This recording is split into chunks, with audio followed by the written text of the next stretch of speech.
हाँ, ग्राम पंचायत झाड़ा टिकोलवा ward number 10 से सदस्य के लिए खड़े हैं भाई राजदेव बिन जी। अब की बार इन्हीं को जिताना है और इनके चश्मा छाप पर कस के बटन दबाना है। हाँ, सुनो बड़का बाबू सुनो बड़की माँ, प्रणाम चाचा। विरोधी के देबे धुलू चटाई, झांसा में के करो नई हो, राज बिंद के वार्ड बनेबे हो।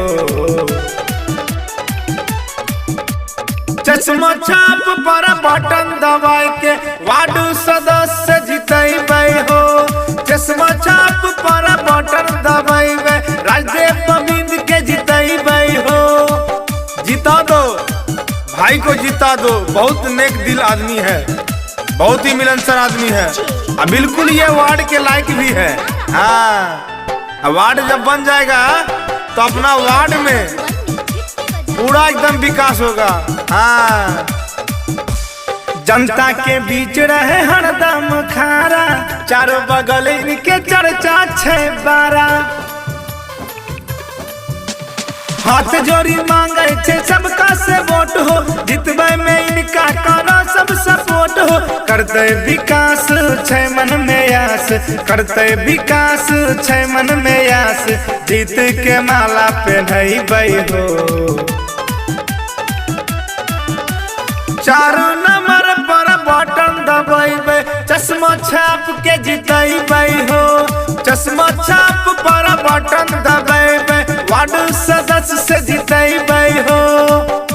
भाई राजदेव बिंद जो कि वार्ड नंबर 10 से खड़े हैं, इन्हीं का चर्चा चल रहा है पूरा वार्ड नंबर 10 में कि चश्मा अब की बार वोट लगावे छे।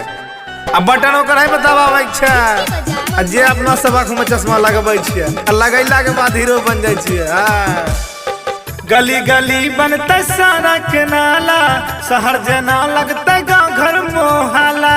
बना दो डिजिटल पंचायत, छह ईमानदार सबके सेवा में रहता, विकास के गंगा चारों ओर बहता। छैला बिहारी विक्रम आयुष, कृष्णा बेदर्दी न करतो मायूस, सबके ई बतिया बतैबे हो।